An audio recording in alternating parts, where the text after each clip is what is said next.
What is inflation? Most people have a vague idea of what inflation is. But few likely understand the economic necessity of inflation, or why we have inflation at all. In today's video, we are going to explain inflation. In simplest terms, inflation is an increase in the average level of prices. Inflation doesn't just occur naturally, something must force the increase in prices. Many people with a basic sense of economics understand that supply and demand push prices up and down all the time. Inflation is different. Inflation is like an elevator that lifts all prices up over time. It's not subject to the powers of supply and demand. Inflation is a force that will push average prices up regardless of supply and demand in the market. What causes inflation? Inflation is generally caused by the balance or imbalance of two things.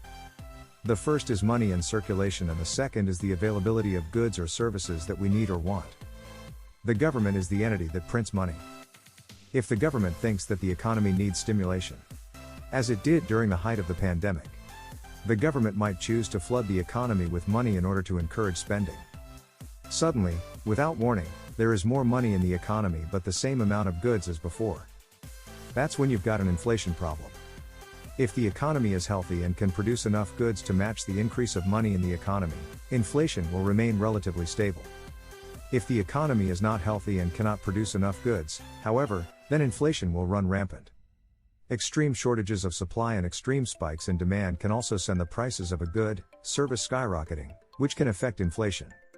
If there is a ton of money in circulation compared to the goods, services that can be bought, their price tends to go up because the sellers think that their goods, services are more valuable than the money.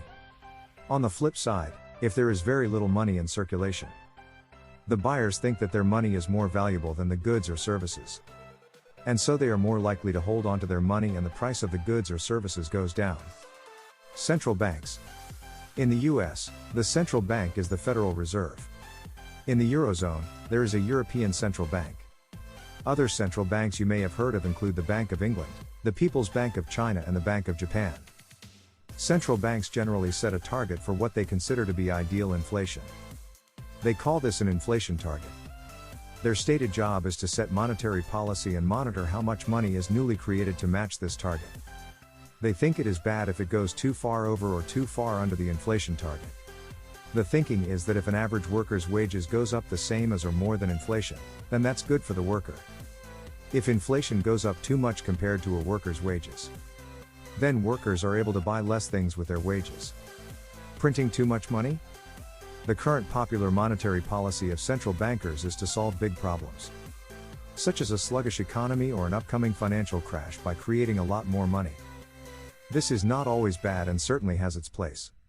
But when the amount of money being created over a long period of time is a lot more than the increase in goods or services, this creates inflation. Over the past 10 years, the money in circulation in the US has increased by an average of 11% per year.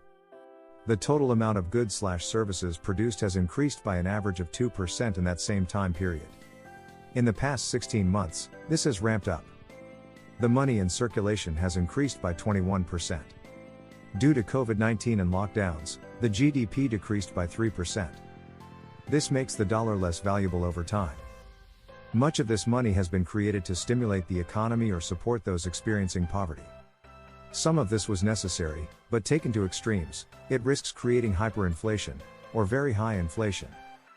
It can get out of control where actions by the central bank to lower inflation do not work. Sadly, those that will suffer the most from this are those already currently experiencing poverty, followed by the working class who are living paycheck to paycheck or who have less than 6 months of savings.